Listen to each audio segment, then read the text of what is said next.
Ito yung pinukpok na staff. Pinukpok ni First Lady Hanilet. Pinukpok ng cellphone. Bakit daw nag-violate ng pagpapa-implement ng Rome Statute ng Section 59? Paki-explain nga po sa taong bayan, ano ba itong sinasabi nilang Section 59 ng Rome Statute? Unang-una, isang malaking pagbabaliktad doon sa posisyon nila yan, Dahil habang pinapatupad namin yung warrant of arrest, sinasabi nila na wala na tayo sa Rome Statute, wala na tayo sa ICC, dapat hindi gamitin yung mga provision ng ICC, ng Rome Statute. Ngayon, dahil convenient, biglang ginagamit. Pero sa amin naman, may nakalagay doon sa Article 59 na dapat may competent authority, competent judicial authority na magsasabi, na magpapatunay na yung warrant, subject ng warrant of arrest ay CPRRD. Pangalawa, na yun dumaan sa proseso yung pagpatupad ng warrant of arrest sa kanya. At pangatlo, na na ginalang lahat ng mga karapatan niya habang pinapatupad yung warrant of arrest. Ang nagsilbi bilang competent authority dito ay kami, ang Department of Justice. At in fact, yung Prosecutor General natin, napirmahan na niya yung certification at pinadala na natin sa ICC dahil ito ay isa sa kanilang mga requirements bago ma-turn over si PRRD sa kanila. Sa atin, may masama ba na ang DOJ ang nagsilbi bilang competent judicial authority? Walang masama doon. Kasi unang-una, ang DOJ ay may quasi-judicial functions naman yan. At isa sa mga quasi-judicial functions ng DOJ ay sabihin, ay i-determine na kung isang arrest ay valid, Magandang halimbawa dyan ay tuwing kami nagko-conduct ng mga inquest, tuwing nagko-conduct ng inquest sa mga fiscal natin, ang unang-unang ginagawa nila bago pa pagpasya, kung ipapasagutin yung respondent, ay alamin muna kung valid yung pag-implement ng warrantless arrest. So ito, walang bago dito. Ginagawa talaga ng mga fiscal natin to na sabihin kung tama ang pag-implement ng isang arrest sa tao. So, anong ginamit? Okay, sabi nga natin, hindi na tayo yung miyembro ng Rome Statute. Ano po, in particular, yung ginamit natin na batas para po maging legal po ang pagsisilbi po ng warrant of arrest kay dating Pangulong Duterte? Bukod dun sa ating pagiging member ng Interpol, na yun yung kumbaga naging entry point natin for implementing this warrant of arrest, yung isang batas na ginagamit natin ay yung Republic Act 9851. Ito yung act that punishes crimes against international humanitarian law. Kung titingnan nyo itong batas na to, halos katumbas ito ng Rome Statute. Yung mga krimen na pinaparusahan sa batas na to ay yung mga krimen din na pinaparusahan sa Rome Statute. Halimbawa, yung war crimes, yung genocide, at yung crimes against humanity. Tapos kung titingnan nyo itong batas na to, may portion to na nakalagay na ang Pilipinas ay may option. Pwede niyang investigahin at i-prosecute ang mga krimen dito sa IHL tulad ng crimes against humanity, or pwede niyang ipaubaya sa foreign tribunal kung may kaso na nangyayari. At kung ipapaubaya man niya sa ibang korte, ang pwede niyang gawin ay pwede niyang i-deliver or i-surrender yung akusado dun sa korte na yun. At yun ang ginawa natin dito. Pero sabi niyo nga po, para hindi magkaroon ng question, you still complied.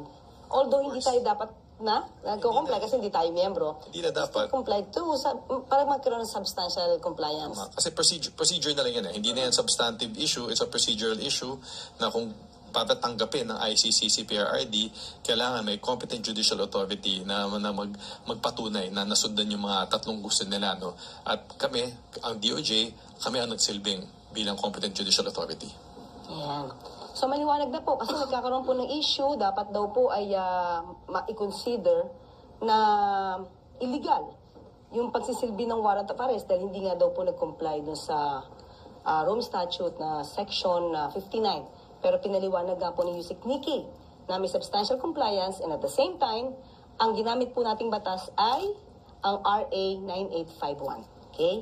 So, may mga katanungan pa rin po sa inyo. O nang una, okay? Mula kay Ivan Alvarez ng UNTV. Yung umiikot sa social media na bagsak ang moral ng mga polis. General Torre, totoo po ba to? I would refer you to Jean. Ipasa kita kay Jean kasi siya talaga ang kasama ng mga sinasabi lang umiyak na polis. First po natin at kung mayroon mga nagpapahayag po ng kanilang mga saloobin dito sa mga pangyayari po, kakapatan po nila yan. Yan po yung tinatawag nating freedom of expression po nila. Pero hindi po lahat ng freedom ay absolute po yan. Ang PNP po ay tinitignan po at minomonitor po yan at nakahanda po tayo sa anuman pong mga mangyayari po at wag po nating sasabihin na may mga lumalabas po kasi ngayon ma'am na pinipigilan po sila. Hindi po, in fact nagmo-monitor lang po tayo as part po ng ating security monitoring at yung ating pong mga nakikita po ngayon ng mga movement po ng police ay inire-relate po nila dyan. Pero sinasabi ko nga po is continuing po ma'am yung ating security preparation for election. So may mga nakikita po tayo mga simulation exercise. Yun lamang po ay bahagi po ng ating patuloy na paghahanda po para sa nalalapit po na election. Yeah. May kasunod po akong tanong, General Lachin. There are infos na may sundalo, police na nag-resign because of former President's arrest. Former President Duterte's arrest. Fake news ba ito, ma'am? May mga nakita na po tayo ma'am na fake news po. May nakita na po ang ACG na gumagamit po at nagpapakita at nagpapakilalang mga pulis at sinasabi nag-resign. Nagtanong na po tayo sa personal po natin. Wala pa naman po tayong nare-receive na anumang official communication na advising the PNP na mag-resign po sila. So wag po tayong basta-basta maniwala po sa mga misinformation at disinformation. At ang sabi po mga pulis, ang sinabi lang po niya ay very clear kanina. Let us just remind our PNP personnel na sila ay membro ng PNP bagamat nare-respeto natin yung kanilang mga religious and political beliefs, pero hanggang nasa PNP po tayo ay dapat po ay sumunod po tayo doon sa mga pinatutupad po nating mga ethical standard, norms and policy po with respect po doon sa ating mga personal sentiments dahil meron naman po tayong umiiral na mga grievance mechanism na po pwede po nilang dalihin po doon. But for as long as they are members of the PNP, ay meron po tayong mga dapat pong i-observe na mga protocol with respect sa iring po ng ating mga personal sentiments po. Well, anyway, maliban dyan, maski na naman po ang Supreme Court mukhang naging biktima po ng fake news. Dahil may lumabas po na nag-issue nga daw po ang Supreme Court ng TRO. At mismo si Senatoriable Attorney Lambino, ang nagpahayag nito sa isang video. I hope hindi naman yun AI generated. So, nakarating po ba itong fake news na ito na meron TRO, General Torre, at the time? Yes po. Nung gabi pa lang, sa aeroplano pa lang, yun na ang sinasabi ni Attorney Villaldea na may lumabas ng TRO kaya hindi na dapat lumipad ng aeroplano. Kayo po, Yusek, nakarating din po sa inyo to? Yes, magkasama naman kami dun sa Villamor at narinig namin yun. Sakto na malapit talaga lumipad. Tapos dun kumalat yung balita na may TRO. Well, anyway, napatunayan po natin na hindi po totoo yun dahil naglabas po ng statement ng Supreme Court. Actually, meron ng ruling na denied ang TRO na ito. Okay? So, yun po. Meron po ba unahin ko na po muna, ladies first. Si General Jean Fajardo, meron pa po ba kayo nais na idagdag sa inyong mga sasabihin o sa taong bayan? Yes ma'am, sa ating pong mga kababayan na nanonood po at nakikinig sa atin ngayon, ang lagi po nating sasabihin na ang PNP po ay isang profesional na organisasyon. Nakatutok po tayo sa ating mga mandato at asahan niyo po na laging nakahanda po ang PNP na ipatupad po ang batas. Okay. And Yusek Nikki, yes. Ano pong nais pa pong idagdag kung meron? Nasabi na naman namin dun sa press release namin kahapon at nandun to dun sa certification na linabas ng Prosecutor General. Ang tungkulin ng DOJ sa buong pagpatupad ng warrant of arrest na to ay patibayan na yung pagpatupad ng warrant ay dumaan dun sa tamang proseso. Tatlong bagay importante na si PRRD mismo yung inaresto, ginalang yung kanyang karapatan habang inaaresto siya at dumaan sa tamang proseso yung aresto. At kami pinapatunayan namin yan at hindi lang naman salita to eh. May kita talaga natin sa mga video na talaga maximum tolerance ang ating pamahalaan. Binigay lahat ng mga naayon sa kampo ni PRRD habang pinapatupad yung warrant of arrest at walang nasaktan. Ginalang talaga sila through this entire process. Of course, thank you po. And the birthday boy, General Nick Torre. Maraming salamat po at maraming salamat sa suporta ng ating mga kababayan. I just would like to reiterate that I don't find joy in doing these difficult jobs. Unang-una, sayang naman yung handa ko ng birthday ko.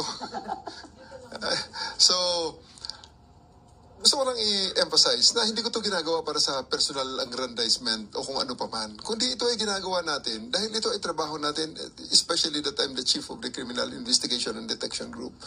This is this is something that has to be done para magsimula ang judicial processes na nagkataon ay dito na sa ICC, an international body, na talagang kung naghahanap sila ng neutral na na body para mag-decide sa mga reklamo laban kay former PRRD, ito ng ICC. Kasi ang mga tao rito ay mga foreigners. Hindi ang mga judge dito ay foreigners. Wala itong pakialam sa Pilipinas. Wala itong pakialam sa personalidad. Ang pakialam lang nito sa mga facts na ibibigay sa kanila para desisyonan nila. Gusto kong i-emphasize, ang mga judge na yan ay mga foreigner. Pero ang complainants dyan ay mga Pilipino. Ito yung mga Pilipinong nung panahon ni PRRD ay walang nakitang pag-asa sa judicial system, sa judicial processes sa bansa natin ng mga panahong yon. Kaya pumunta sila sa ICC. Kasi nakita nga nila, sitting senator and former justice secretary nakakulong eh. So, ito yung mga taong walang kakayahan na lumaban at wala na nakitang pag-asa kaya pumunta sa ICC. At gusto ko rin emphasize, hindi ito yung mga taong kayang kumuha ng serbisyo ng mga abogado di Campanilla. Ang mga abogado nila ay mga volunteer din. Ang dala-dala lamang ay ang paniniwala para sa hustisya.